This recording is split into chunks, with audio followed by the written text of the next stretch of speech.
I'll give it a few more minutes to see. We got some people coming in.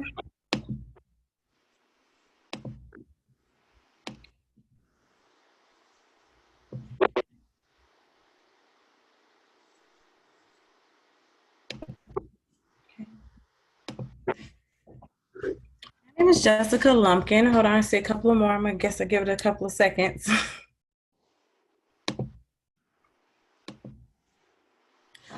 Well, I want to welcome you to the Professional You webinar. This week, we have an entire week full of career-related topic workshops that we both had the pleasure of introducing numerous employers and partnering with different campus faculty to produce a product that definitely let students understand how to connect their major to meaningful career options. And what we want to do is just make sure that you guys are able to connect with us. So definitely Professional You is that setting for you to do that. Tomorrow is our last day of Professional You. We have a couple of workshops that we are going to be doing. So definitely I'm going to put our website in the chat so you can definitely register for those events. Professional You takes place a week before the career management, the Osprey Career Fair. And this is held on Tuesday, October 6th from 3 to 6 p.m. If you're looking to network on a smaller scale, definitely come out on October 5th for the Diversity Mixer, which will be held from 7 to 8 p.m. And you can definitely connect with employers on a smaller scale and practice your networking skills. Today, we're going to be talking about resumes and how to combat resume robots. Audra Morrison is a career counselor with the Career Success Center, and she's going to be talking to you guys about resume and resume robots. All right, thanks, Jessica, for the introduction. I'm going to go ahead and pull up our PowerPoint, and we will get started. All right, just so I can make sure everyone can see the PowerPoint, can someone just kind of either raise your hand or let us know in the chat box? Okay, perfect. Someone already raised their hand. So as Jessica mentioned, I'm a career counselor here at the University of North Florida. I work in the College of Arts and Sciences Career Success Center. But in addition to that, I'm a professional resume writer for Monster.com. So I have lots of experience with reading, writing, and editing resumes. And today we're going to be talking specifically about Applicant Tracking Software Systems, or ATSs, which we're also referring to as resume robots in this presentation. Let's see if we can change slides. Perfect. So applicant tracking software systems are basically a way for employers to streamline their hiring process. So instead of having one person who's going through a huge stack of resumes and having to read through all of that information, someone decided to design a computer program that could be optimized to read these documents and kind of scan them for keywords. Basically, it makes the hiring and resume reviewing process for employers a lot more efficient, and it allows them to go through a larger amount of documents quicker. Also, these ATS systems, one of the other benefits that they have is that they actually screen out the unqualified candidates or the unqualified documents, so that when the documents do make it through onto the hiring manager's desk, it's only a pile of relevant or targeted documents to the industry. At least that's what they would hope for. So just to kind of give you a little insight as to where these ATSs come into play within the hiring process. So step one, a job is going to be created. Step two, the job will then be published to either the company's website or some other job board like Indeed or LinkedIn. Step three would be where a job seeker applies and they're going to attach their resume or CV to their application. Step four is where the ATSs come in. So in step four, the documents are going to be screened and scanned looking for certain keywords, and they'll either be rejected from the system if they're not a match, or they'll make it through to step five, which is when your document reaches the hands of a real person.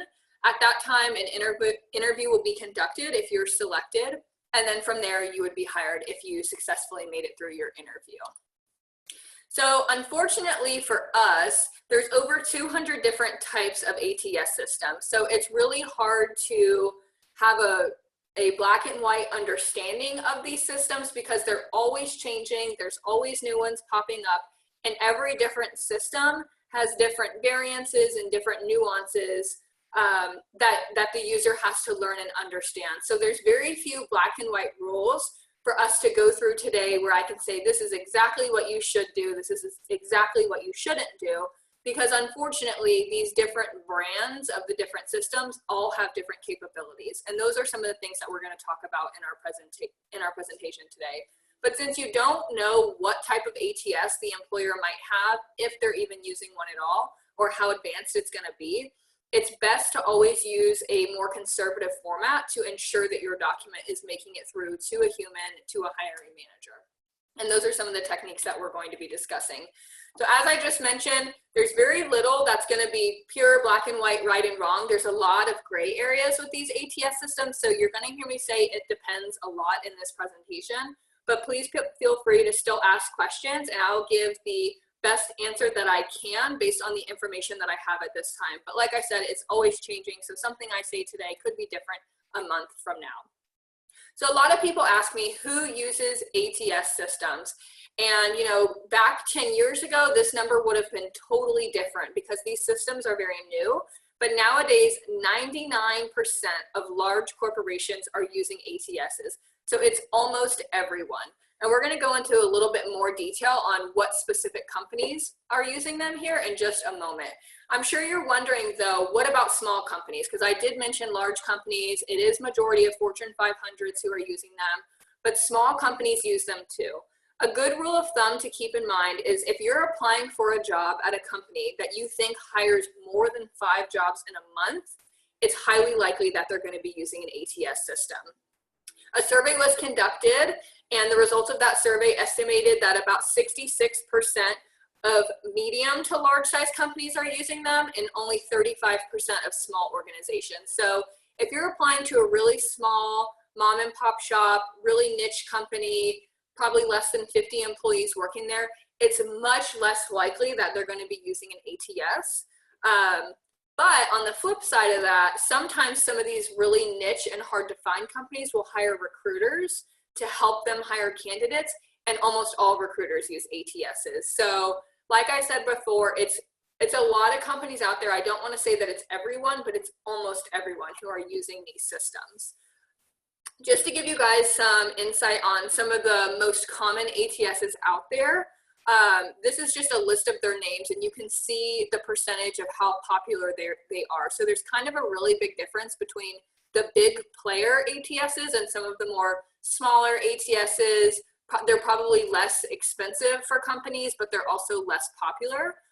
And my guess would be that they're a lot more primitive and they don't have as many functions as some of the popular ones.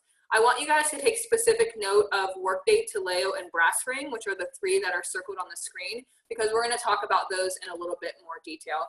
And here's just another piece of information. It's the exact same data, just from a different source, showing you again those same 3, Taleo, Workday, and BrassRing, kind of showing up at the top. But I also wanted to highlight there at the bottom that even job sites like Indeed and LinkedIn actually have their own ATSs built in. So these ATSs could literally be popping up at any job that you're applying for online without you knowing. And sometimes you'll know, sometimes you won't. So to give you an idea of some of the companies using Taleo, which if we go back 2 slides, we can see is the second most popular. And it's basically tied with Workday. I mean, we're talking about a 0.2% difference. So basically one of the huge players out there. Some companies that are using this system are Starbucks, which of course we all know someone who's been a barista at Starbucks or worked there at some point in time. Nike, Marriott, Tesla, etc. I'm not going to read through every single one of these. But what's so interesting and fascinating is that these are companies that students at UNF apply to and work for. Johnson & Johnson in particular is actually one of our really big university partners. They do a lot of hiring from the College of Arts and Sciences, the College of Business, and the College of Engineering. So they're a huge player in the Jacksonville community. And because they're a large corporation, they're using an ATS and they're using Taleo. But spotting an ATS isn't always difficult. Sometimes it's super obvious and it's right in front of your face. So I'm going to show you how you can spot if the company is using one. So here's an example of us applying to a job at Starbucks. So step 1, we would just type in on our Google page, starbucks.com. We would navigate to their career page, which I've added the link there below. Step 2, we would click on a link for an actual job. And it really doesn't matter what the job is, as long as the job is coming from the Starbucks career page. In this case, I think I ended up clicking on a marketing job. And you can see in the highlighted section, the green letters with the yellow, that it says starbucks.taleo.net. So you can see right there in the URL that you're picking up on the ATS being there. And I also went ahead and added a screenshot just so you can see how that would look on your screen as well. And this screenshot was taken about 2 weeks ago, so this is super up to date, extremely accurate, and I highly doubt that they've changed their ATS in the last 2 weeks. I wanted to show another example, and this is using Brass Ring. This was that other platform I told you guys to remember. This is an application that I went in and started for the Disney College program, which is kind of like an internship program that Disney offers for students at different colleges. This is a super popular program. I've known a lot of students in the COAS department who have applied to this. And here's another great example of a company that's an enormous company. We all know how big Disney is, and of course, they're going to be using an ATS. One last example of a company using Taleo, this is EY, another really strong university partner that we have here at UNF. They come to our career fairs every semester. They do a lot of recruiting on campus, and EY has actually been a guest speaker at a lot of our Professional U events this week. So just yet another example to show you guys how that ATS is looking in the URL so you can spot if the company is using one. So I'm sure you're wondering, how do these things actually work? Basically, what they're doing is they are parsing, scanning, screening, and ranking the information and the content that's on your document. But remember that this thing is a computer program. It's not a human, so it doesn't have human subjectivity. It can't wonder, oh, what if, or I wonder what would be different if this, or I wonder why they left this position. It's purely objective, and it's looking specifically for the words that it wants to see. So whoever's working at that company basically programs the ATS, and they tell it what words that they want it to highlight for the specific position that it's looking for. And then it reads through the resume and it ranks the words based on where they are on the document, how many times they're listed on the document, and how many years of experience are associated with the word. Those are the three most important pieces I would probably say about ATSs, is that the location of the words matters, the number of times the word is used matters, and the number of years associated with the word is extremely, extremely important. And we're going to talk in a little bit more detail on those. But wait, there's even more. So before you even get to the ATS, before you even upload your resume, there's another way that you can kind of cue yourself in as to whether or not the company is using an ATS. And that's going to be if there are any sort of pre-screening questions. For example, if you've ever applied to a job online and it's asked you questions prior to applying, like, are you currently enrolled as a student? How many years of customer service experience do you have, etc. Those sorts of pre-screen questions can actually rule you out before you even upload your resume. So if you don't answer how they want you to respond to those questions, and they decide that they want to use that as a screening out tool, they can do that. And I have some pictures on the screen here. I know that they're kind of hard to see, but it basically just shows you what options the employer has from their side of the screen. So basically it says, you know, the possible survey score range. Do you want to screen out applicants based on this survey, yes or no? So they have the option to ask you the questions and rule you out, or just ask you the questions for their own general information. Definitely something important to keep in mind, and it's important how you respond to those questions as well. So now I kind of want to show you an example of how an ATS kind of looks in action. So this is a screenshot of my exact job description. So this is the exact job that I applied for when I started working at UNF. And I've taken the liberty of highlighting a few keywords in yellow. I didn't really go crazy, but career development services, a master's degree was the requirement. You can see under the requirements, I highlighted a lot more keywords: counseling, career development, communication, interpersonal skills, presenting, etc. So I went through and I actually used my own resume and put it up against that job in an ATS to see how I scored. Now, what's interesting about this is I used my current resume, which already had the UNF job on it. So I had all of the keywords on there because I already work in the job and I already have all of those skills. So I used my resume and I applied to the job using the ATS just to see what kind of score I would get. And the results were extremely interesting. So despite having a ton of experience with resume writing, despite having the UNF job on there, I was only listed as a 66% match, which is really not great. I mean, it's not super low, but it's definitely not high. And as you can see on the screen, they recommend 80% to be a good fit for the job. So here I am already having the direct experience, but I'm not being listed as a good candidate. So why is that? I was extremely shocked with my results. What I found out was that the verb tense of some of my words was different. So even though I had the word assisted on my resume, it marked me 0 points for the word assist. And you can see that on my resume, I got 0 for having it there, and the job description listed it 3 times. So that was like 3 dings against me that I didn't have. Even though if you look at the top skill of the word career, I had that listed 22 times on my resume. The job description only had it 11 times. But clearly they didn't award me any bonus points for the categories that I went over in, but it severely hurt my chances for the categories I got zeros in. Another category I got 0 in was career counseling. And I had the word career counselor on my resume. It still gave me 0. The word career services, the word collaborate, which again, I just had a different verb tense of the exact same word.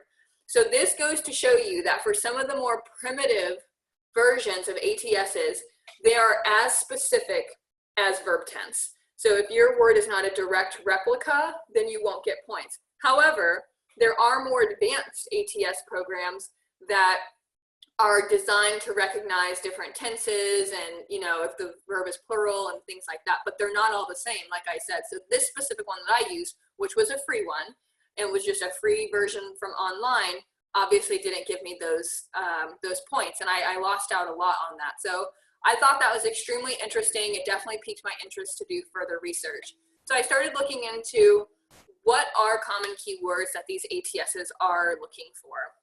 And there was a survey conducted that found some pretty interesting results. 80% are looking for the exact position title, which is super interesting. But basically, they're looking for someone who's done the job before. They're looking for someone, if it's a management position, they're going to be looking for the word management or manager on your resume somewhere. Of course, nouns and verbs that are common to the position. With that career counselor role, you saw career, you saw counselor, you saw presenting. So just any words that are kind of going with the job title. And sometimes companies will be so specific that they will actually use location as a keyword / eliminating factor. So let's say I'm hiring for a job in Florida and I have a candidate who lives in New York City. I can screen them out even if they have the exact qualifications I'm looking for, they have work experience, they have the right degree. If they're not in the right city, I can screen them out for that if I want to as well. And there's also companies who will screen out based on education or even based on where you work, but those are a lot more rare, as you can see on the screen. So what are some things that ATSs do not like? When we're talking about getting screened out, getting parsed out, your word's not matching up. So number one, obviously you have to have the right keywords on there. I think that's kind of obvious with this presentation. But there are certain things that ATSs actually cannot read. And of course, we're talking about some of the more primitive versions, but even some of the more advanced versions have trouble reading certain things. And without getting too technical on you guys, because I'm personally really not a technology wizard myself, what I'll say is that these programs are basically just reading the code that's on the screen. So they're not actually like a human reading the words, they're reading the code that's beneath the words. So for example, if you put a text box on your resume and you put words or you put, you know, skills inside of your text box, when the program is reading the code, it will read, oh, hey, there's a text box there, but it won't be able to read any content within the text box.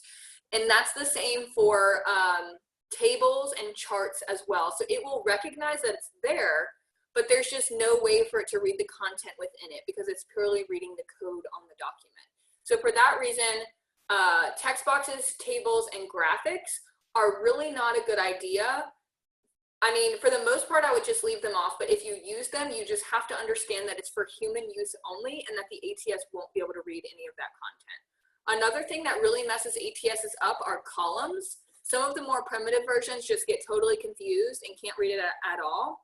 But some of the newer versions can read the columns, but the way they read the columns is they read down the first column and then they go over to the second column and read down, then they go over and read down. So if you list your content from left to right, it's going to read it out of order. And that's just going to mess up how your words look on the version that the ATS is reading. So all of that to say that my professional advice would be not to use any of those features on your document ever.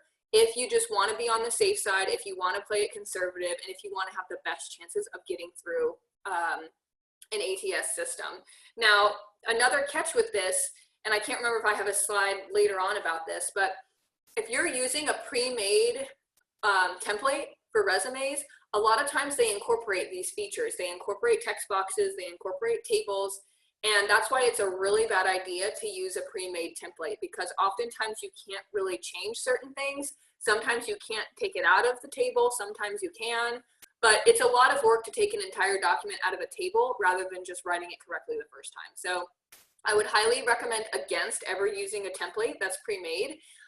If you like the look of a certain template, I would say just recreate it yourself in Word using all of the highlighting features that Microsoft Word offers. You can insert shapes, you can insert symbols, you can insert colors, and bolding and that sort of thing. And you can basically make your own template without using text boxes or graphics or tables.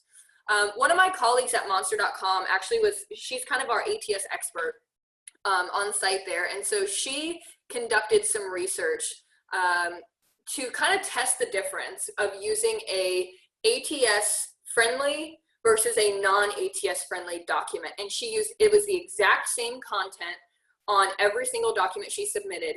And she did one that had not ATS friendly features. So it had text boxes, it had columns. And she did that one as a Word and a PDF to see if there was any difference. And then she did the ATS friendly document in Word PDF, and these were the results. So as you can see on the screen, there was absolutely no difference for the ATS that Coca-Cola was using in Word versus PDF. It was able to read both documents with equal success. However, her document that was ATS friendly ranked 100 places higher in the ranking than her non-ATS friendly document. And a side note of this is that her document was not even targeted to the position. It was a random resume that had random words on it. So in the non-ATS friendly, she ranked 141 out of 543. So not super low, not super high. And her ATS friendly document was actually really close to the top. She believes that if she would have actually targeted the position, she would have been in the top 10 of the scores. So really interesting data that can just kind of some statistical information to really point out the differences between how a non-ATS friendly document ranks compared to one that is ATS friendly. And just kind of FYI, Coca-Cola, which is the company she applied to, uses Workday, which is the #1 most popular ATS system. So it's more advanced. That's probably why I was able to read her PDF with no issues, and probably why she ranked so high even without having a targeted document. Which goes to show that some of the more advanced ones really do have some good capabilities. So now we're going to kind of roll into some tips for your ATS friendly document. And just kind of some things that you want to do to make sure that your document is getting through. Since we don't know what systems you guys will encounter, of course, we want to kind of keep it conservative and make sure we're doing everything we can to make sure your document gets through. This first one is one of the most common mistakes that I see students do. You never want to put your name and contact information in the actual header of the page. That's where you double click at the top of the page, it opens up that little section, and then when you click out of it, your content kind of looks gray. That is the header and the footer of the page. ATSs cannot read that. So if you're putting your name and contact info in the header, the ATS or the robot that's reading your resume will have no idea what your name is or how to contact you. So it's definitely not a good look. You don't want to be putting information in there. You also don't want to cluster your jobs. So if you've held multiple positions within the same company, you want to make sure you list the company name and the date range each time. And that's going back to one of the things we discussed earlier about the keywords associating a length of time with each skill. So if you don't have a length of time next to a skill, it will automatically rank it as 6 months. So you could have been at a job for 15 years, left your dates off, and you're going to get 6 months of experience rather than 15 years of experience. It's a huge difference. So it's really, really important to make sure you list dates for everything. Including start and end dates for everything. That's kind of saying the same thing twice there. Months are optional. ATSs don't care anything about months. They care about years of experience. So if you just want to list the year, like 2018 to 2020, rather than April of 2018 to March 2020, that's totally fine. It's going to read 18 to 2020, regardless of how you list it. Another pro tip I have, this is less related to ATSs and just more related to being more of a professional when writing your resume. Leave anything that's measured in semesters off, because other than working in higher education or being a student, no one else measures time in terms of semesters. That's like a student thing. So I would just switch all of your formatting over to months rather than semesters when you're putting together your professional resume. So now I do have a question that I want you guys to try to respond to, either in the chat, or you can unmute yourself and speak if you'd like to. I want to know your guys' opinion on, and there technically is a right answer, but this is one of the biggest controversies in the resume writing world, which is, should I submit my document via Word or should I submit my document via PDF? And I want to hear what you guys have to think, what you think is better, and if you want to say why, then that would be great as well, but I know that's kind of a lot to type. So you guys can just guess Word or PDF. You could type in whichever one you think in the chat box.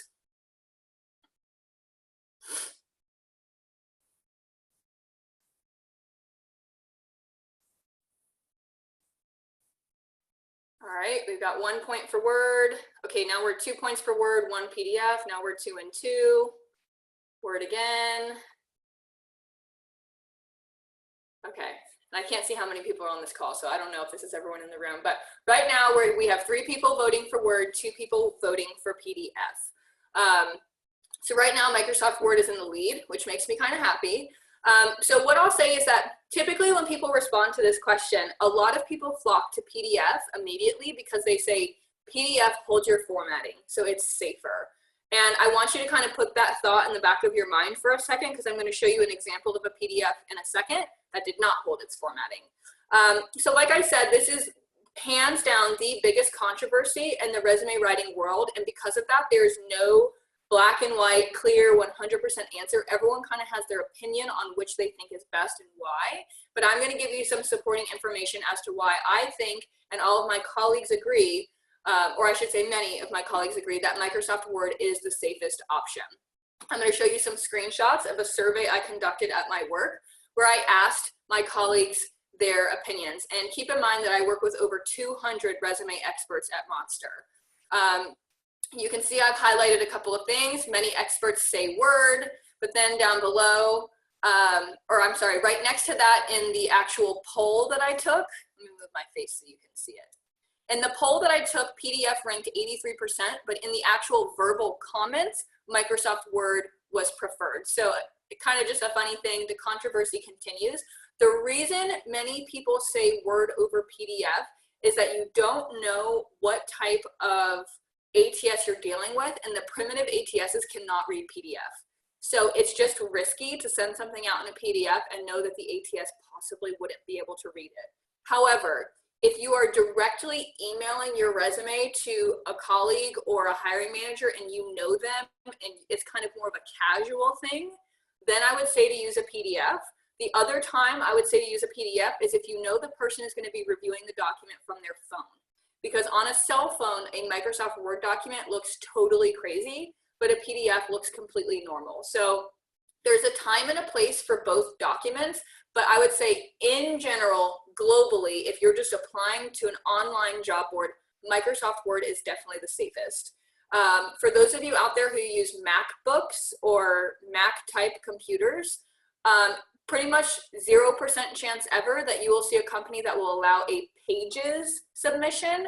So make sure that you never do that, because a lot of people have issues viewing documents in Pages, and oftentimes people using Pages on Macs have a hard time reviewing Word documents. They do not communicate with each other very well, and it's just risky to start yourself off on that foot. So definitely download Microsoft Word if you are using a Mac computer. The controversy continues, but I would vote for Microsoft Word on that one.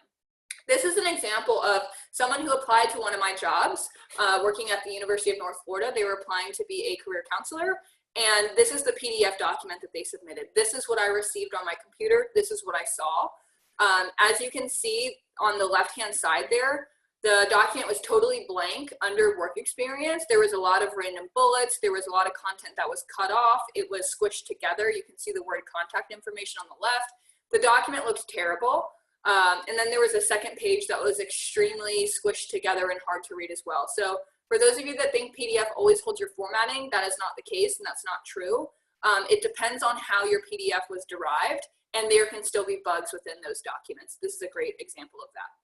So to continue talking about our ATS friendly compatibility, remembering we never want to use Microsoft Word templates or templates downloaded from Canva or OneDrive or anywhere else that you, Google Drive, anywhere else that you may have downloaded a template from, because a lot of times they're not going to be compatible. Another pro tip is that skills-based resumes are typically not very compatible because, again, the ATS is looking for date ranges. So if you just send in a resume full of skills with very limited employment, it's not going to know how to associate a length of time with any of those skills. So you're going to look extremely entry level. So I always like to leave it off on the question of, do you think a pretty resume matters? Is it important to have something that's visually appealing, or can you send in an ugly document and still get an interview and get hired? If you guys want to type in the chat, yes or no, does pretty matter? I'd love to hear your thoughts on that as well. Okay, someone came in no, we have 2 no's coming in there. All right. Oh, someone says yes. I would say when it comes to puppies, definitely, like this picture, the ugly dog is just not for me. But what I'll say in regards to resumes is that when a robot or a ATS is reading your resume, like we already talked about, it's reading the code. So it can't tell how pretty it is, how ugly it is. All it can see is the code that's on the document. So for the robots, prettiness absolutely does not matter. Now, for a human reader, going back to this document, this is what I would call an ugly resume. It's very hard to read. It's all jumbled. There's obviously lots of errors. So if this had come in perfectly, it would be a different story. But the way this came in is very hard to read. And in that candidate's case, I don't believe it impacted their chances. I think we were able to see their contact information, so they were able to get an interview. But what I'll say, as a human reader, you know, no one likes to look at something that's hard to read. It does make it more challenging, but ultimately at the end of the day, if the reader is able to discern your experience and make a decision as to whether or not you're qualified, at the end of the day, it doesn't matter if the document is pretty or not. And saying those words does pain me because I'm a big fan of beautiful resumes. I love spending my time you know, making nice formats and making documents that are really easy to read, because I know that it's easier on the reader. But at the end of the day, it's not really going to impact your chances. You're not going to get an interview or get hired because your resume is so pretty. So functionality and quality are far more important. Oh, and the answer was already on the screen. According to some recruiters, pretty does not have an impact at all to them. They really don't care. So kind of personal preference, but again, it's really not going to impact your chances. So that's all we have for the Resume Robot ATS content that I'm sharing with you all today. But I would love to hear if you guys have any questions. We have Jessica on the screen who's going to be moderating the Q&A section. If you'd like to send in your question there, you can also send it in on the chat box as well. And if you guys don't have any questions, then we have some closing remarks that we're going to share with you before we end. So I'll give you a couple seconds just in case you're typing, but also feel free to unmute yourself and speak if you'd like to ask a question that way as well.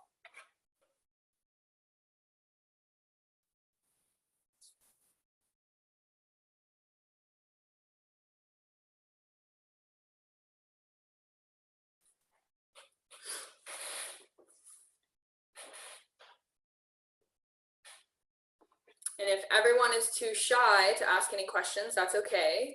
But I want to leave you guys with a question and ask, did you learn anything? Was it all totally new information? Did you kind of know some of this already? Was it like earth-shattering and shocking? I'd love to know just kind of how you feel after hearing this information, if you wouldn't mind sharing that.